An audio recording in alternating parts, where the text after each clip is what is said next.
Le diable, notre peur suprême, l'ennemi ultime de l'humanité, mais aussi l'incarnation de tous ces maux.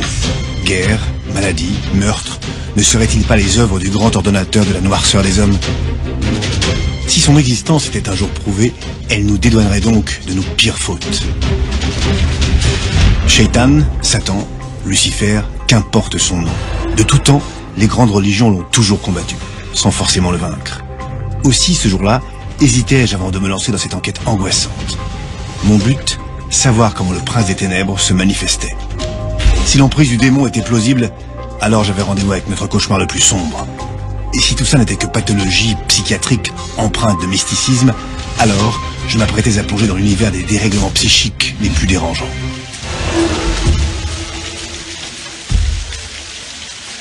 C'était pourtant décidé. J'allais rouvrir l'enquête sur le mal absolu, Satan. Mais dès le début, les obstacles s'étaient dressés sur mon chemin. Aucun des contacts de mon carnet d'adresses n'acceptait de m'aider. Pour eux, c'était l'enquête impossible. Par où commencer? Avant de pénétrer dans les arcanes des religions, comme un sens le diable justifie, à contrario, je souhaitais rencontrer une personne sans esprit partisan, autrement dit, un athée.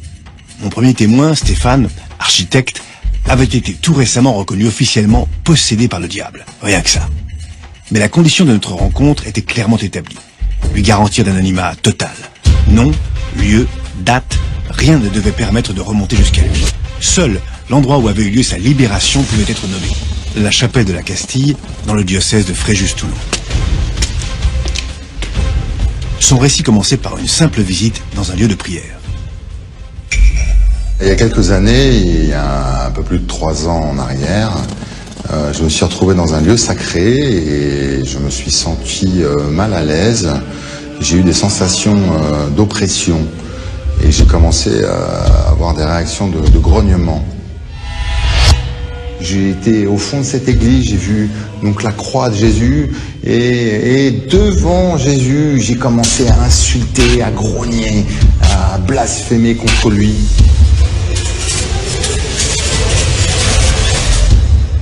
La crise est tellement violente que Stéphane, bien que non croyant, cherche auprès de l'Église catholique un interlocuteur vers lequel il puisse se tourner.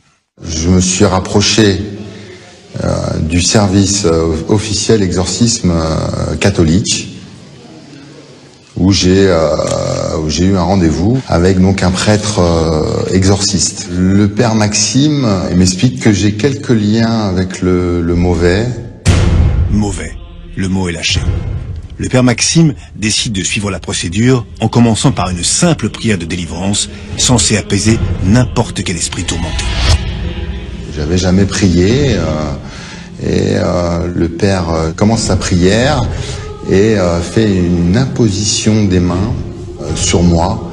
Et à partir de cette imposition des mains, j'ai une réaction et je tombe au sol. J'ai une réaction de grognement. Et donc le père Maxime d'Arbomont arrête tout de suite, va chercher son confrère prêtre, le père Georges Berson, et il me demande de le suivre dans la chapelle. Il est très rare que le père Maxime interrompe une prière de la sorte. En 2013, à Paris, sur plus de 1500 consultations comme celle-ci, seules 3 personnes ont été emmenées dans la chapelle pour se faire exorciser. La crise de Stéphane devait être réellement violente pour qu'il décide de s'en remettre à un exorciste. L'opération est réputée très dangereuse. Chaque année, des décès faisant suite à un exorcisme font la une de nos journaux.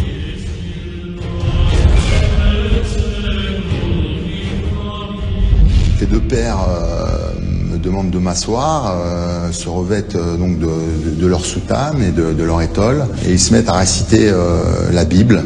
Et ils m'aspergent d'eau bénite, et au contact de cette simple eau, je commence à hurler, et c'est comme si j'étais brûlé au fer rouge. Je me tords de douleur. Je grogne d'une façon animale à chaque saint énoncé. Je blasphème, j'insulte, je crache. J'ai une force qui a pris tout le contrôle de mon corps, de mes actes et de ma parole. Et une autre voix commence à sortir de ma bouche et insulter insulter Jésus le Christ. J'ai vécu une première séance de prière d'exorcisme horrible. L'expérience est traumatisante, mais Stéphane est loin d'être libéré.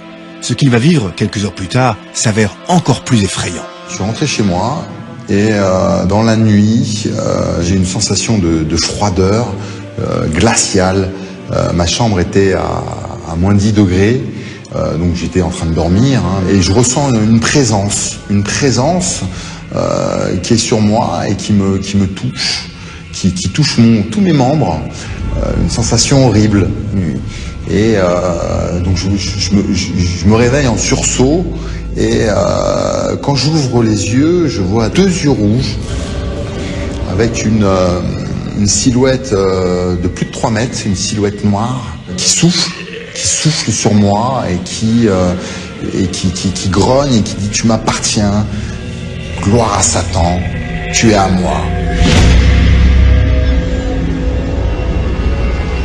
Je me suis rappelé d'une phrase que le père Maxime m'a conseillé de dire, que si j'avais un problème, d'appeler Jésus le Christ. Et c'est ce que j'ai fait, j'ai crié « Au secours, Jésus, au secours !» Et le démon qui était en face de moi a grogné et a hurlé, et c'est parti. La description que Stéphane me faisait du démon correspondait à des représentations du XVe siècle que j'avais pu consulter. On y voit bien Satan, avec une taille imposante et parfois des yeux de couleur rouge. Mais ce soir-là, Stéphane était seul dans son lit. Rien ne me garantissait donc qu'il ne s'agissait pas d'une hallucination, d'un cauchemar. J'étais sceptique sur la présence du diable cette nuit-là. Mais le malin allait se manifester de nouveau, et cette fois-ci devant témoins. Sur les conseils de l'Église, Stéphane s'est fait baptiser afin de s'en remettre à une forme de protection divine permanente, censée tenir le diable à distance. J'ai été baptisé le 22 décembre 2013. J'ai eu des grosses manifestations d'ordre démoniaque. L'Assemblée, entre autres, a été sous choc. Et Satan criait à travers moi que j'allais pas recevoir le corps du Christ. Et j'avais 3 prêtres sur moi avec leur étole qui se sont bagarrés pour me faire communier. Une fois que j'ai reçu le corps du Christ, je suis tombé. J'ai ressenti cette puissance, la puissance de Jésus cette lumière intérieure, cet amour qui a transpercé mon corps. Ce jour-là, le diable aurait donc quitté le corps de Stéphane. Pour lui, une nouvelle page de son histoire allait enfin s'écrire.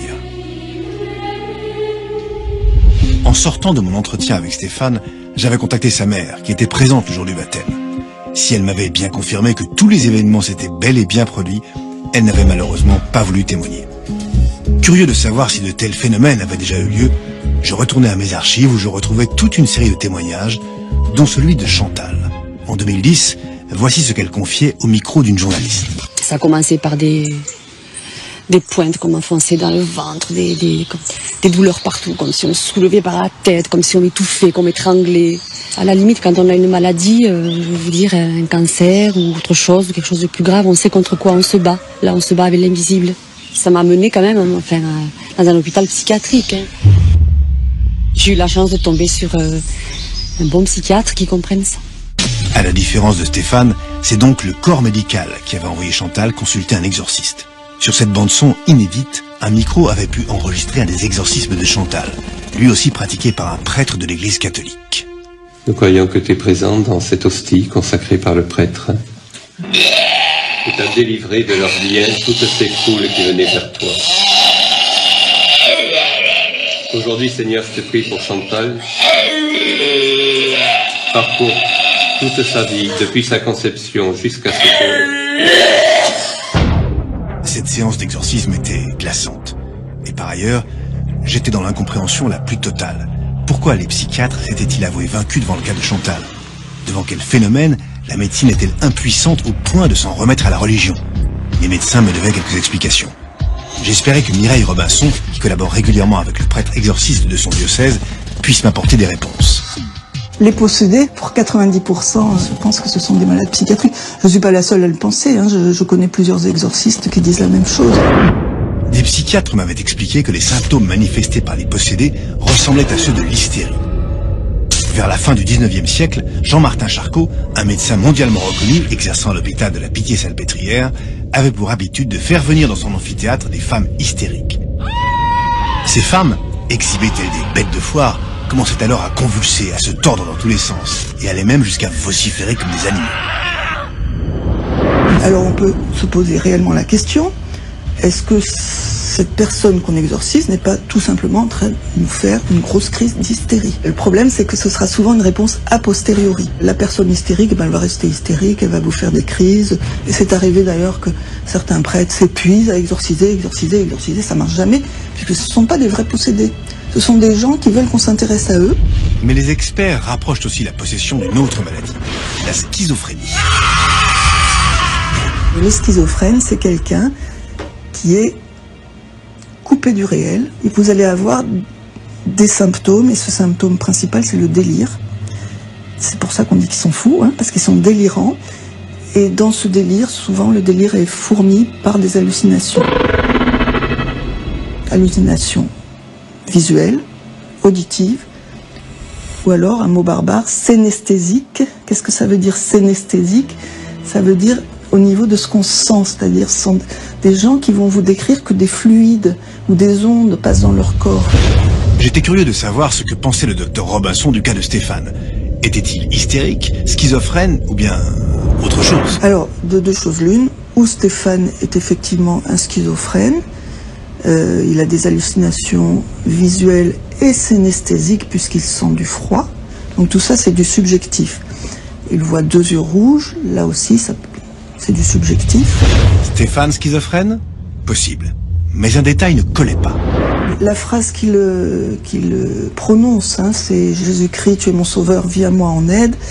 Alors, s'il est schizophrène, ça ne va pas pouvoir le guérir. Même s'il y croit à ce qu'il dit, il ne peut pas avoir l'influence sur son cerveau. S'il s'agit d'une hystérique ou d'un hystérique, ce n'est pas la même chose. C'est-à-dire que une hystérique, elle, en prononçant sa phrase et en y croyant vraiment, elle pourra guérir. Si Stéphane peut s'auto-persuader, alors il n'est ni totalement schizophrène, ni totalement hystérique. Il pourrait donc bel et bien appartenir aux 10 autres % de ces malades qui, comme Chantal, restent des mystères psychiatriques. J'ai consulté un psychiatre pendant 1 an, ça n'a rien donné. Je ne pense absolument pas que la médecine puisse tout expliquer. Il y a des médecins qui se targuent de cela, et puis quand ils ne peuvent pas expliquer, ils disent « un jour, la science expliquera ». Je n'allais pas attendre que la science explique rationnellement les symptômes de Stéphane. Et avant tout, je voulais rencontrer physiquement une personne qui avait vu le diable quand il se manifestait chez Stéphane.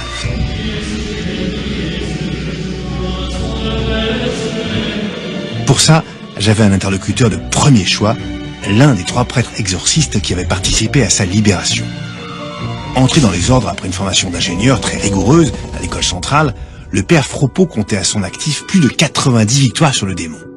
Avec un tel palmarès, il devait forcément avoir l'œil pour reconnaître les signes extérieurs d'une emprise maléfique.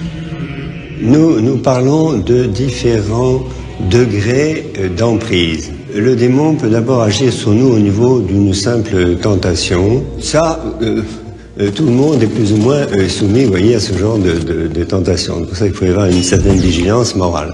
Bon, le deuxième degré, vous voyez, c'est ce qu'on appelle l'obsession qui se crée pour pousser la personne plus loin dans le mal et dans les excès. Je me souvenais que Stéphane m'avait avoué, non sans difficulté, qu'il était violent et dépendant. J'avais des troubles du comportement, j'avais une dépendance à la pornographie et au sexe, et j'étais quelqu'un d'impulsif. Le troisième degré, c'est ce qu'on appelle une vexation, une action directe sur le corps, où la personne peut être victime de souffrances physiques inexpliquées.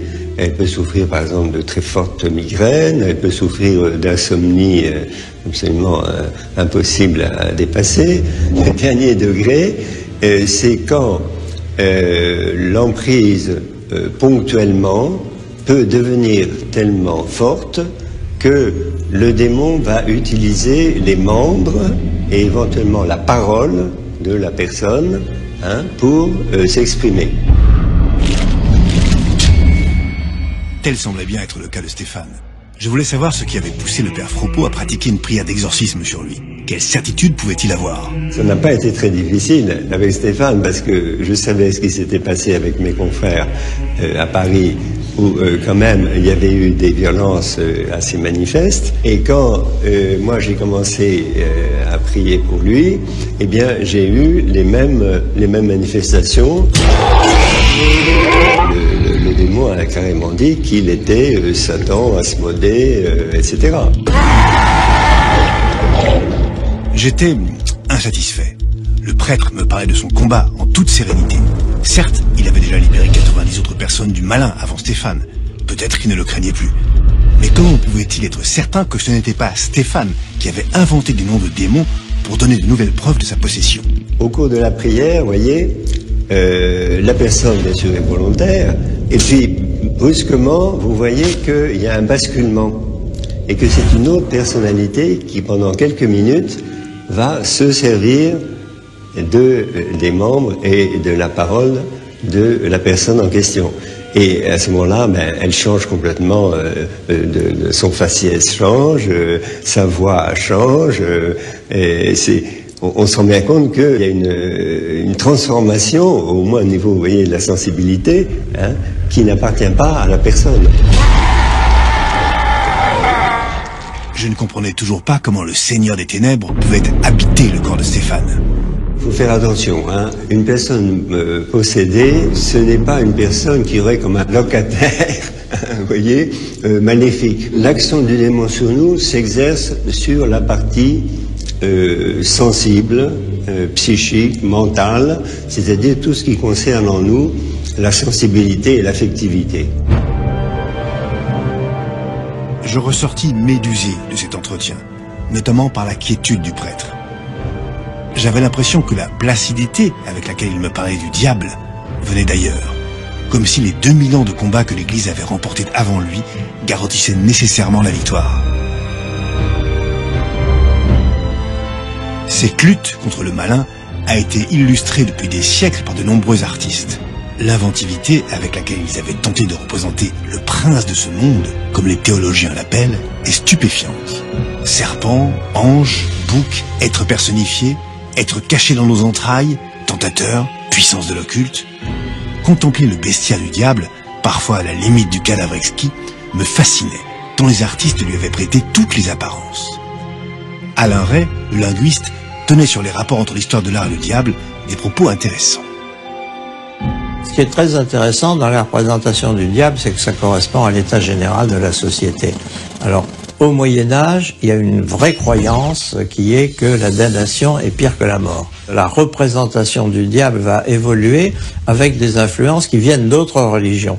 Bon, la corne en particulier, c'est une idée de force, de virilité et aussi de danger, qui est lié aux civilisations d'éleveurs, hein, depuis la préhistoire, et qui va migrer vers cette idée que le diable a un côté négatif. Et par exemple, il y a toute une série d'animaux qui vont être diabolisés, dont le bouc est la principale.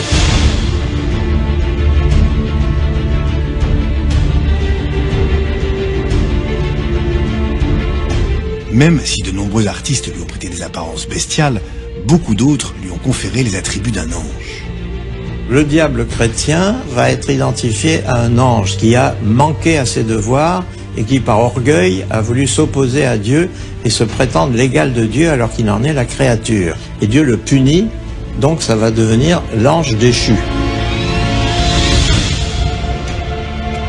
Et l'ange déchu, il va être précipité du ciel sur la terre, et sur la terre, il va faire le mal. Les anges, on leur attribue des ailes d'oiseau, ce qui est dans la nature, alors qu'on est allé chercher un organe ailé, mais qui soit pensé comme négatif ou dangereux, et c'est les chiroptères, les chauves-souris. Et à ce moment-là, on a trouvé la bonne représentation du diable. Pour autant, il ne faut pas oublier que les artistes ont longtemps travaillé sur commande de l'Église. Et l'intérêt de leur représentation du diable a largement dépassé la simple dimension esthétique. Le diable sert à quelque chose. S'il n'y a pas de diable, on a beaucoup plus de difficultés à affirmer l'existence de Dieu. En le représentant, on le fait exister. Et c'est ça qui va justifier des pratiques comme l'exorcisme, mais aussi des pratiques comme la répression. La répression, les heures sombres de l'Église. Du 15 au XVIIe siècle, entre 100 000 et 200 000 procès ont été tenus devant les tribunaux de l'Inquisition. Ce que l'on reprochait aux accusés, entre autres, d'être possédés par le diable ou d'entretenir des relations particulières avec lui. C'est la fameuse chasse aux sorcières. Les chiffres varient, mais de trop nombreux accusés y ont laissé la vie. Et pour cause, les techniques pour prouver la possession maléfique étaient des plus expéditives. À de nombreuses reprises, des femmes ont été ligotées puis jetées à l'eau. Si elles arrivaient à éviter la noyade, c'est parce qu'elles étaient complices de Satan. Elles étaient alors brûlées vives. Si elles se noyaient, c'est que ces malheureuses étaient innocentes. On le sait aujourd'hui, cette justice arbitraire contribuait à maintenir en place le pouvoir politique de l'époque et à préserver l'unité de l'Église.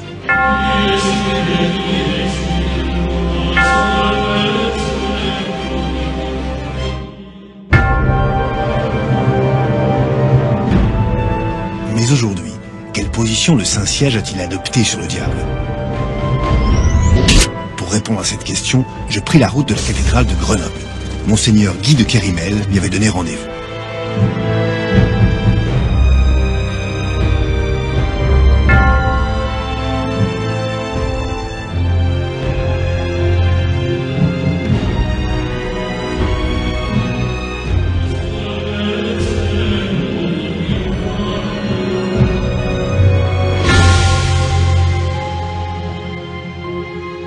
Après une licence en théologie à l'université grégorienne, Monseigneur Guy de Kérimel a été ordonné prêtre en 1986, puis évêque de Grenoble en 2006. Mais surtout, depuis 2 ans, c'est le président de la commission épiscopale pour la liturgie et la sacramentelle en charge des exorcistes. Autrement dit, le patron des exorcistes de France.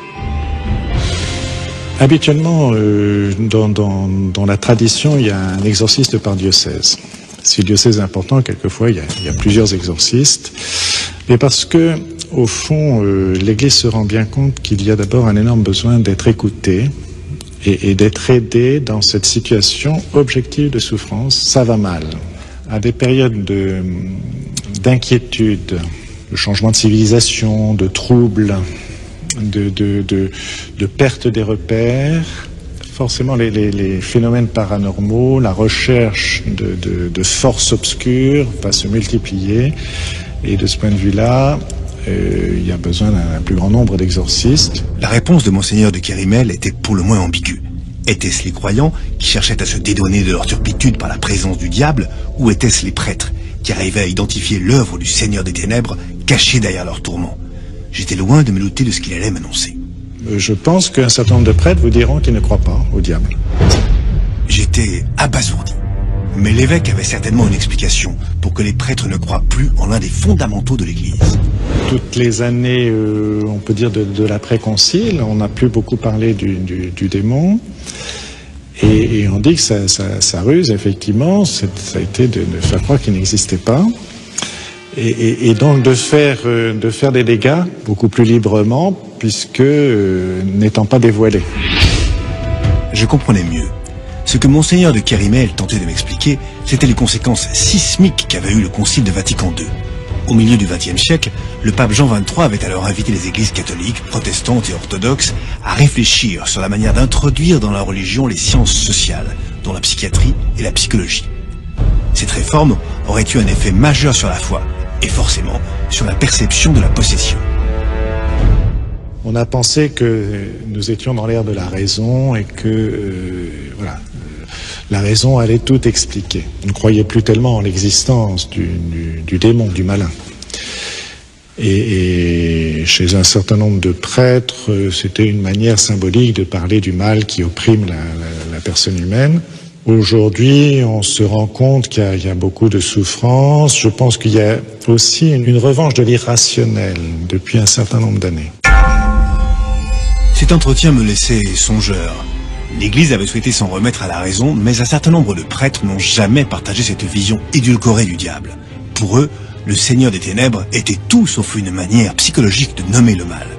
Et il n'a pas fallu attendre longtemps pour que l'Église reprenne le combat, avec en première ligne le pape. C'est ainsi qu'au tournant du siècle, Jean-Paul II a redoublé d'efforts pour contrer les forces obscures.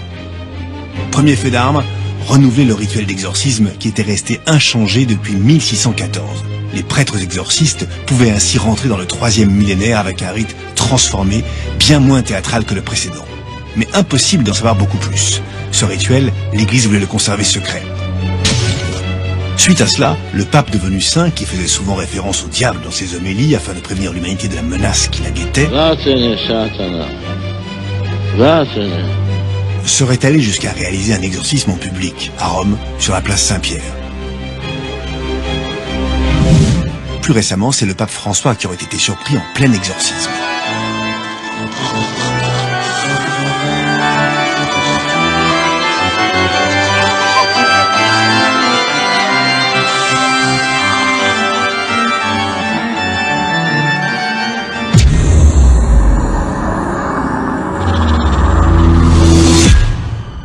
En juillet 2014, le pape François a reconnu pour la première fois de l'histoire de l'Église catholique une congrégation d'exorcistes, l'IAE, la fameuse Association internationale des exorcistes.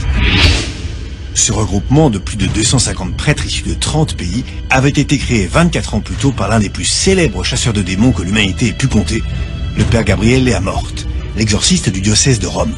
À son actif, il compterait plus de 70 000 exorcismes et aurait mené des combats les plus risqués contre Satan.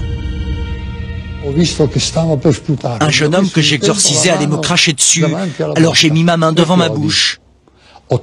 Et là, j'ai vu qu'il avait craché 3 clous. Des clous très longs. Si on avait fait une radio dans un hôpital, ces clous n'auraient pas été visibles, parce qu'ils se matérialisent seulement quand ils sortent de la bouche. Voilà une scène à laquelle j'aurais rêvé d'assister.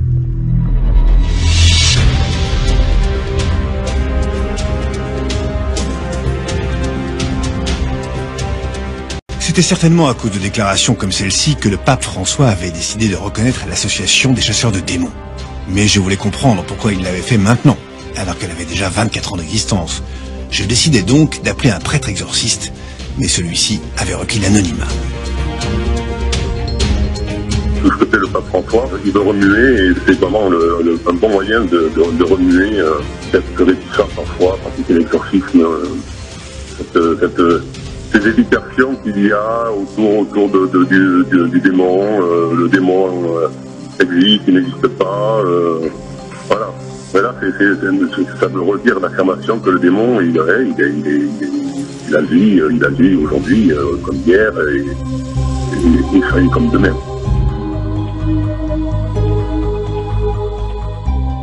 Le pape François voulait donc redonner confiance aux prêtres de l'Église catholique qui douteraient ou qui auraient des réticences.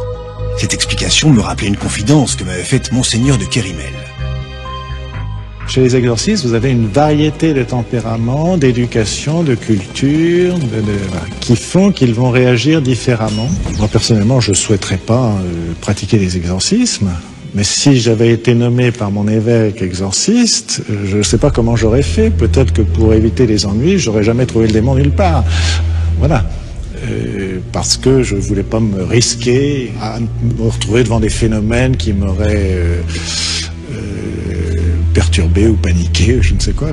Même un prêtre exorciste pourrait être effrayé par le démon. Surprenant. À cette occasion, il m'avait aussi confié ses doutes au sujet des exorcistes d'aujourd'hui. Celui qui pratique les exorcismes à l'appel, bon, je dirais prudence, qu'est-ce que ça veut dire derrière? Enfin, effectivement, ou alors il y a une concentration de démons, là, justement, qui sont attirés par lui et qui attirent les personnes à lui. Qu'un exorciste n'en pratique jamais, ça me pose des questions aussi, mais peut-être que l'aiguillage des personnes en souffrance se fait mal vers lui aussi, vous voyez, il y a toutes les possibilités. Mais je me méfierais de porter trop vite des jugements. Difficile de ne pas avoir en filigrane une référence au fameux palmarès de Don Gabriele Amorth et ses 70 000 exorcismes. Mais le fait est que l'Église catholique renforce effectivement son bras armé depuis plus d'une dizaine d'années. En France, en 30 ans, le nombre d'exorcistes a été multiplié par 4. En Espagne, l'Église tente péniblement de rattraper son retard. Aux Philippines et aux États-Unis, ils recrutent aussi. En Colombie, la première école de formation du sous-continent a récemment ouvert ses portes. Et phénomène très particulier, Au Mexique, les soldats du Christ sont entrés en guerre contre les narcotrafiquants. Pour eux, le pays est confronté à des attaques du Seigneur des Ténèbres. Corps découpés en morceaux, enfants réduits en esclavage ou en objets sexuels, les cartels mexicains sont aujourd'hui réputés les plus violents au monde. Est-ce là pour autant une manifestation d'une emprise maléfique? Bref, si j'avais quitté Monseigneur de Kérimel avec l'idée que les sciences sociales avaient réellement divisé l'Église entre deux approches du diable, l'une mystique et l'autre psychologique, je n'avais en revanche aucun doute sur le fait que l'Église intensifiait son combat. Après avoir mené cette enquête au cœur de l'Église catholique, j'avais besoin de me poser, de réfléchir.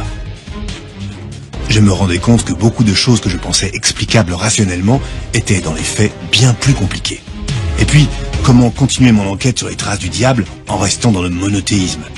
Les trois religions du livre, l'islam, le christianisme et le judaïsme, se fondant sur des éléments communs, je ne pouvais pas continuer sur cette piste.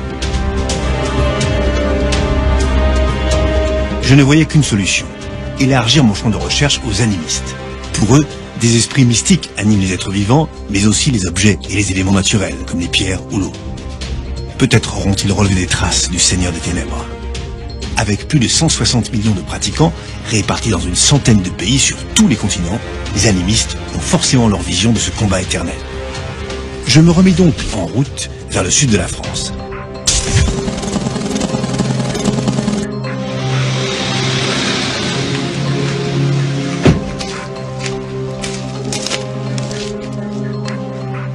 On m'avait dit que Nancy Middle, anthropologue à l'université de Nice, pouvait m'apporter des réponses.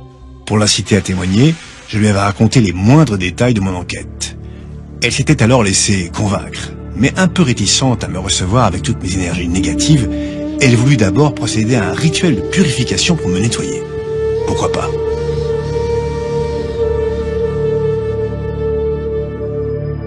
J'étais alors prêt à écouter les secrets de la perception du diable par les chamans, ces intermédiaires entre les hommes et les esprits. Le catholicisme ou la chrétienté, en fait, a aussi des origines chamaniques. Je pourrais dire même que le catholicisme, les prêtres exorcistes sont des chamans qui ne se donnent pas le nom de chaman. C'est un chaman qui a ses références. Lui, c'est la Bible, c'est des prières, c'est des mantras. Alors, le mantra, c'est une prière, c'est toujours à peu près les mêmes. Il y a un protocole, exactement comme chez les chamans. On repère assez près ce qui caractérise le diable, l'esprit de ce diable, ce mauvais esprit. Et puis c'est pareil avec la force du mantra, avec la force du chant, avec la force de la prière. Il envoie toutes ces bonnes énergies jusqu'à ce qu'il transforme dans le corps du pauvre malheureux quelque chose qui lui donne l'étincelle, qu'il est libéré. Jusque-là, c'est exactement ce qui était arrivé à Stéphane, que le père Fropeau avait délivré. Si le catholicisme, c'est une manière de vouloir chasser le diable, dans les animismes, même les mauvais esprits sont respectés. Ils sont respectés, je dirais même que si on peut aider un mauvais esprit à faire un peu du chemin pour être moins mauvais, on va le faire. Plus j'écoutais Nancy, plus j'avais le sentiment que la vision du monde des animistes était moins manichéenne que celle des chrétiens.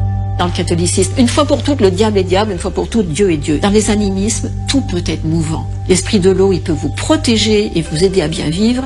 Ce même esprit de l'eau, il peut faire tomber votre maison, tuer votre enfant, etc.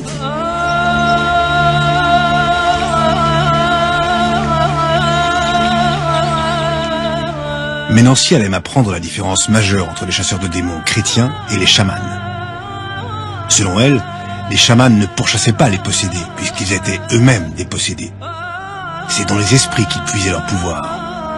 Ce qui est intéressant dans le fait d'être possédé par un esprit, c'est que tous les chamans qu'on va rencontrer sont des gens qui ont cette capacité à être en relation avec des esprits qui font peur, avec des esprits qui protègent, avec des forces qui nourrissent, qui donnent une force formidable, une connaissance formidable. Donc c'est d'être proche de la créativité du chaos, de pouvoir y aller et de pouvoir en revenir avec un plus et pas une folie ou un moins.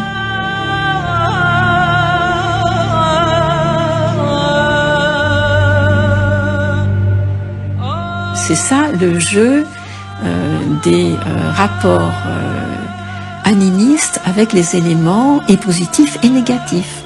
Je comprenais mieux maintenant l'erreur des premiers anthropologues qui avaient assimilé la transe des chamans à des crises hystériques et schizophréniques.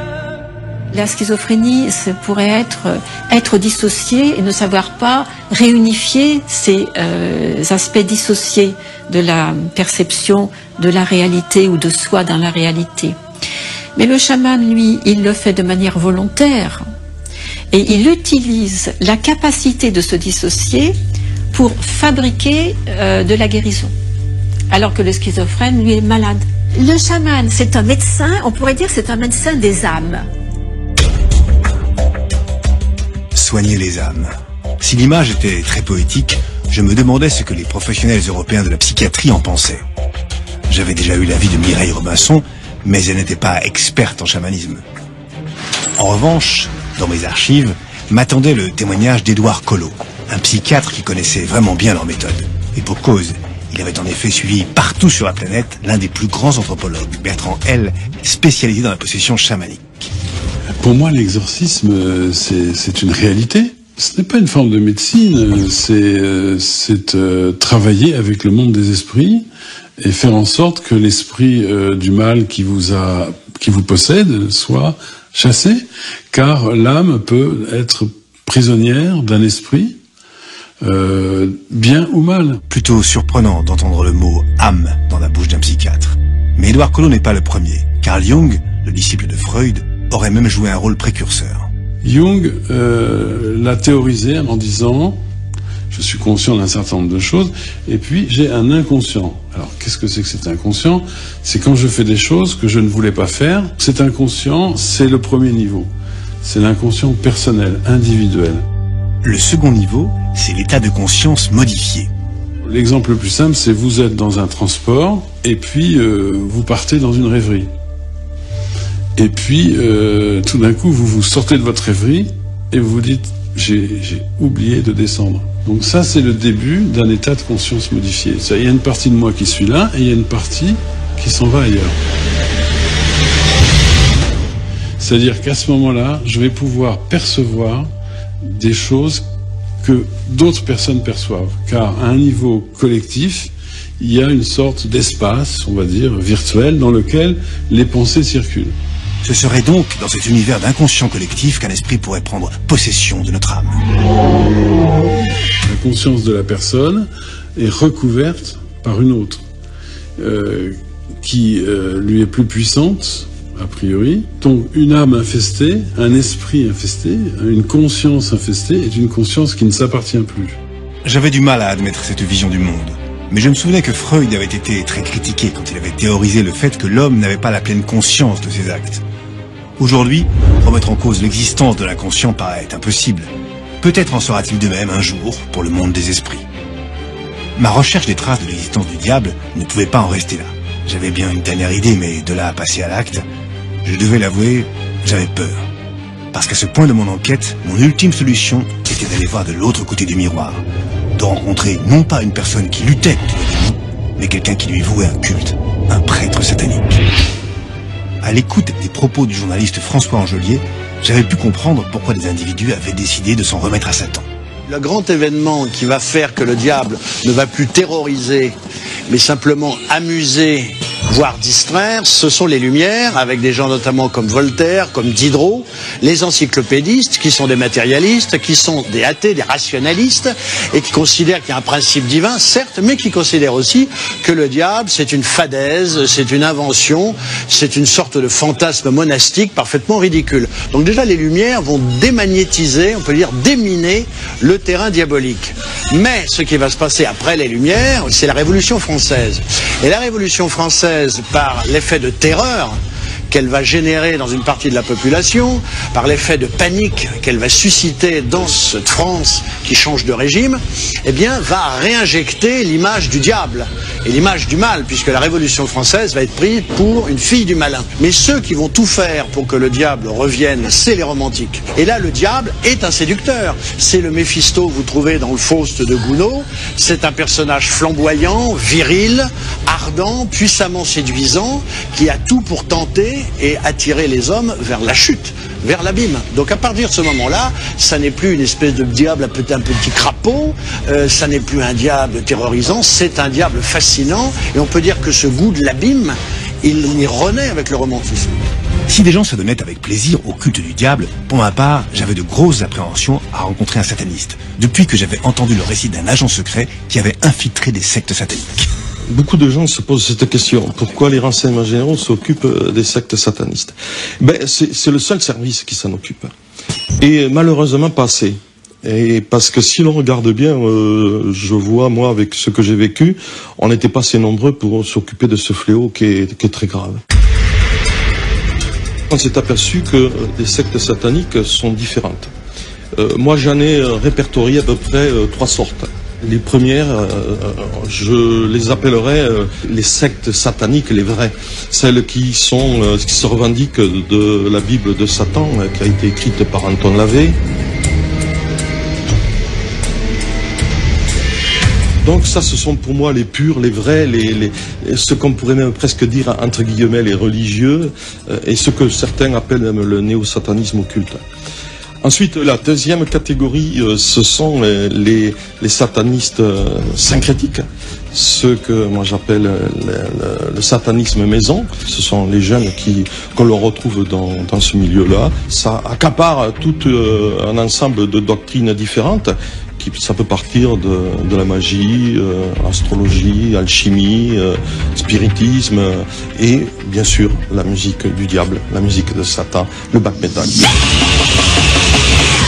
Et la troisième, bien sûr, c'est celle que je considère, moi, la plus dangereuse parce qu'elle est animée par les charlatans, par les opportunistes, par les gourous manipulateurs. Ce sont des gens qui se font passer pour des êtres surnaturels, qui ont une puissance qui leur a été envoyée par Lucifer ou Satan, et ils profitent de la vulnérabilité des gens pour faire de l'argent. Et au cours de son infiltration, il avait été confronté à des situations des plus horribles.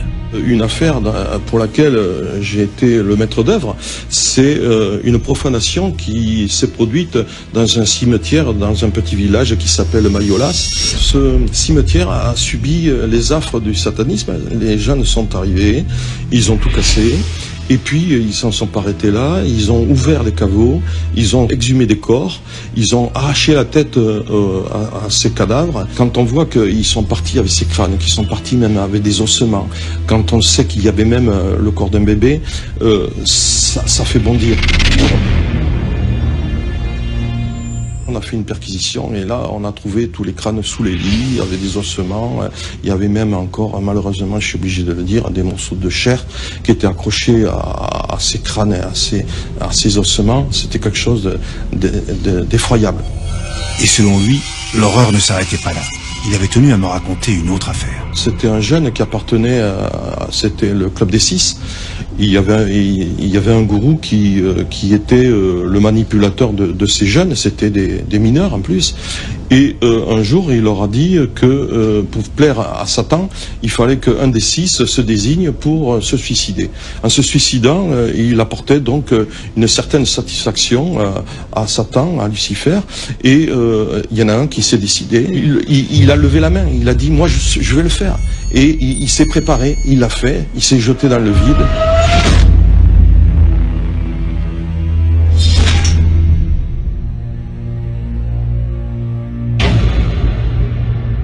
Quand on l'a retrouvé, son pendant, avec une croix à l'envers, accrochée, elle s'était, comme par hasard, enlevée de l'oreille, elle était posée dans le sang.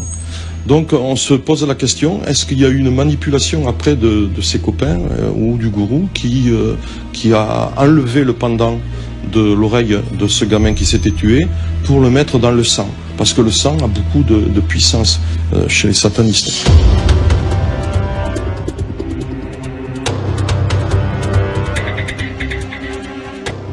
L'heure de mon rendez-vous avec le prêtre sataniste approchait. Je le redoutais un peu, mais il m'était difficile de faire marche arrière. D'ailleurs, depuis que j'avais réussi à obtenir cet entretien, j'avais l'impression pénible d'être observé. Je ne suis pas paranoïaque, mais je me sentais mal à l'aise. Maître Neckers m'avait donné rendez-vous dans un parking, et je devais venir seul. Toujours cette méfiance, ces mystères. Je ne savais même pas à quel type de sataniste j'allais avoir affaire. J'aurais préféré que Gilbert Abbas, des services secrets, puisse m'accompagner. Lui, il aurait su.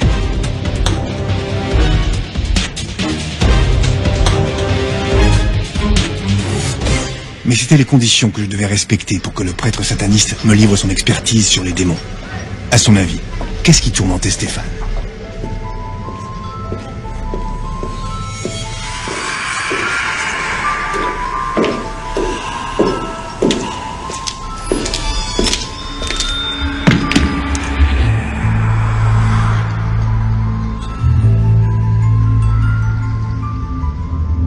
Lors des exorcismes, il y a eu 3 entités de démons qui ont été révélées, Satan, Belzéboul et Asmodée.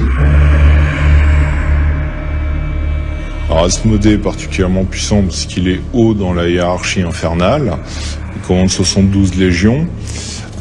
C'est une entité extrêmement malveillante qu'on va utiliser pour des actes particulièrement malveillants. Quand on utilise une entité, on peut se prendre un contre-coup, et en se prenant un contre-coup, on risque d'avoir des blessures aussi bien physiques que mentales. Mais une entité vraiment très puissante, sans protéger, c'est difficile.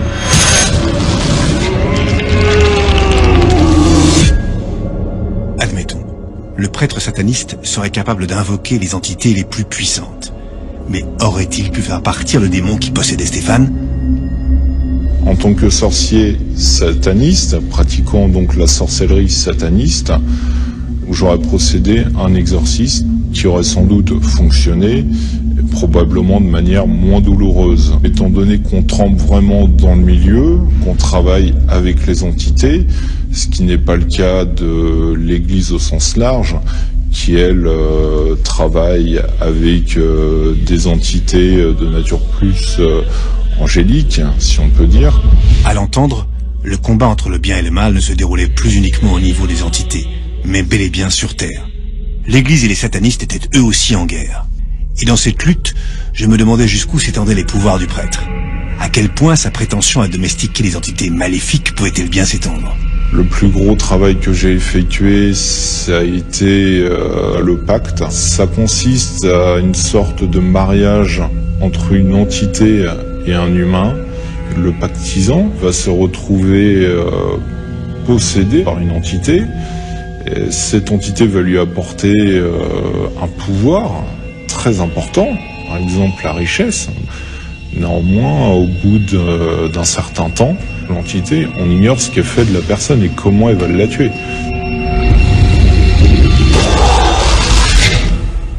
Je ressortais de cet entretien assez perturbé. Même si je m'interrogeais sur l'étendue réelle de ses pouvoirs, toute notre discussion s'était déroulée dans une atmosphère que je n'avais jamais ressentie jusqu'à aujourd'hui. Est-ce que cela venait de son aura? Est-ce que cela venait d'ailleurs? Difficile à dire. Quelques jours après notre rencontre, je reçus un témoignage dont l'expéditeur me disait qu'il devrait nuancer mes conclusions. On n'est pas obligé de croire ni à Dieu, ni à diable. Mais à partir du moment où il y a des gens qui sont possédés, il y a évidemment un besoin de se libérer de cette possession, et par conséquent, il y a un marché. Dès qu'il y a un besoin, il y a un marché, et en face du besoin, en face de la demande, il y a une offre. C'est tout simple. Les évangélistes sont rentrés sur le marché avec des séances d'exorcisme public télévisées, donc très spectaculaires. Et cela a entraîné un retour de l'exorcisme dans les autres religions, et notamment dans le christianisme. Et pour illustrer le témoignage de Philippe Simoneau, mon contact m'avait joint la vidéo d'un exorcisme collectif pratiqué par un prêtre évangéliste français. Un événement qui serait loin d'être isolé. Le feu de Dieu est en train de brûler maintenant sur l'autel. Reçois maintenant, le feu de Dieu est là, le feu de Dieu est là, le feu de Dieu est là, le feu de Dieu est là, l'onction de Dieu la touche maintenant. Satan, diable impur, je viens contre toi, lâche maintenant. Au nom de Jésus, maladie, je viens contre toi maintenant, lâche, sors. Ces cérémonies sont en plein essor en France, mais aussi partout sur la planète. Elles appartiennent au renouveau charismatique qui a placé au cœur de sa foi le don divin de guérison, et donc, par la même occasion, l'exorcisme. Après ces mois d'enquête, j'en arrivais à me dire que le diable s'inscrivait dans un système religieux de croyance. L'Église, depuis toujours, se mobilise contre son rival, son miroir sinistre. Pas de diable sans Dieu. on y croit ou pas. Mais objectivement, des témoignages comme ceux de Stéphane et de Chantal restent inexpliqués par la science. En tout cas, ce concept, quel que soit son nom, a marqué l'humanité au plus profond de ses entrailles. Aujourd'hui, il existe bel et bien pour des centaines de milliers de personnes qui agissent en son nom ou qui luttent contre lui. Les exorcistes ont de beaux jours devant eux.